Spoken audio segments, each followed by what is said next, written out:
कश्मीर यही था। देखिए, इसी को कहा जाता था कश्मीर। ये था आपका कश्मीर, और ये था जम्मू, और ये था लद्दाख। ये क्या था? लद्दाख। ससुरा कश्मीर खत्म कर दिया, कश्मीर खत्म कर दिया। कश्मीर को घुसा दिया लद्दाख के अंडर में, कश्मीर को घुसा दिया लद्दाख के अंडर में। अब देखिए ध्यान से, क्योंकि आतंकवादी साले यहीं घुसते थे सब, और बार बार गोली चलती थी, धाए धाए धाए मारा जाता था। तो मीडिया में आता था कश्मीर में आतंकवादी, कश्मीर में आतंकवादी। अब वही आतंकवादी यहीं मरेंगे, लेकिन क्या कहलाया जाएगा? लद्दाख में मरे हैं, लद्दाख में मरे, लद्दाख में मरे हैं। अब इमरान खान दुनिया में कहेगा कि भारत कश्मीरियों को गोली मारता है, तो हम लोग कहेंगे कश्मीरी को कहाँ मारते हैं भाई? हम तो लद्दाख में गोली चला रहे हैं। हम गोली कहाँ चला रहे हैं? लद्दाख में चला रहे हैं। वाह रे भैया इमरान खान, वाह! ये हिंदुस्तान है, हिंदुस्तान चाणक्य की भूमि है। ये समझ में आया ना? यहाँ हम लोग से मत टकराना। यहाँ हम आपस में डेली लड़ते हैं, और लड़ेंगे ही क्यों नहीं, ये हम लोग का प्रेम भी है। लेकिन जब देश की बात आती है ना, साला सब एक हो जाएंगे, दौड़ा के मारेंगे, पानी ना मिलेगा।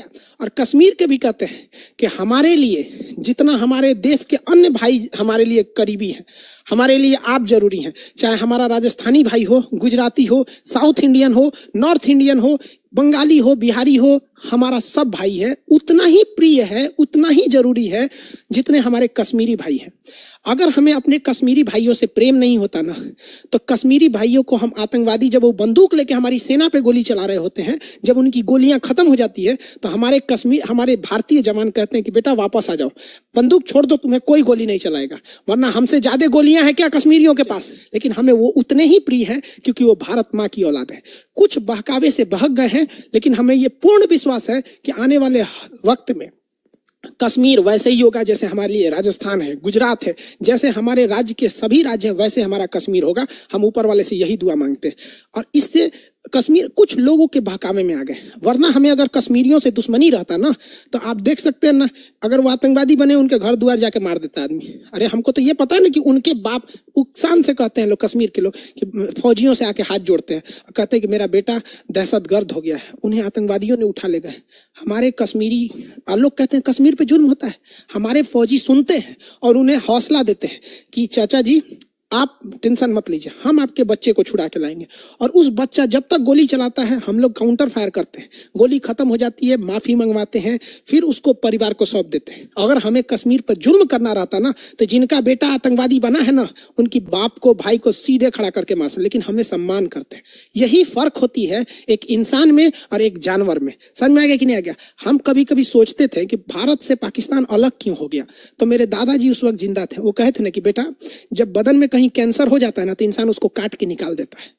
तो हमें कोई अफसोस नहीं होता है कि पाकिस्तान अलग क्यों हो गया, क्योंकि कैंसर को शरीर में रखने से कोई फायदा नहीं होता है, वो साला पूरा शरीर बर्बाद कर देगा। तो सही हुआ साले निकल गए तुम लोग यहाँ पे, कोई जरूरत नहीं है तुम्हारी। अब रियलिटी बताओ भाई, कश्मीर क्या कश्मीर है? नहीं है। अब कश्मीर में कोई गोली नहीं चलती है। क्यों? क्योंकि देखो भैया, हम आपको बताते हैं, जम्मू में तो पहले भी गोलियां नहीं चलती थी। जम्मू में क्या होती थी, जब वैष्णो देवी लोग जाते थे तो मार देता था सब वहां पर। तो गवर्नमेंट ने भी, देखिए गवर्नमेंट और वहां के लोगों ने, वैष्णो देवी पे पहले बहुत ज्यादा हमले होते थे, लेकिन वहां के लोगों ने इस वैष्णो देवी के हमले को कम किया। आपको पता है कैसे कम किया? आप कभी वैष्णो देवी जाइएगा, हम तो गए हुए हैं, वहां आपको प्रसाद बेचने वाला मुस्लिम मिलेगा, आपको जो रास्ता दिखाएगा वो मुस्लिम मिलेगा। तो गवर्नमेंट ने भी उनका बहुत साथ दिया। अब पता चला कोई बेचारा दर्शन करने लिए जा रहा है, 4 आदमी है, उसके साथ जो घोड़ी लेके जा रहा है खच्चर, वो भी मुस्लिम है, प्रसाद बेचने वाला अब साले चलाओ गोली, चलाओ यहाँ पे। तो हम और आप जब तक हम एक रहेंगे, जब तक हम एक रहेंगे, कोई हमें मार नहीं सकता है। जैसे हम अलग होंगे, तो ये अलग करने के लिए बीच में कोई चिंगारी पैदा करता है, तुम हिंदू हम मुसलमान, अब अलग अलग हो जाओ, अब अलग मार देगा, मुसलमान इसको मारेगा, ये इसको मारेगा। जब हम एक रहेंगे, जरा मार के दिखाओ, देखते हैं कौन किसको मारता है। तो ये धीरे धीरे सही होगा, आप टेंशन नहीं लीजिए, आगे देखते हैं लोग। समझ में आ गया?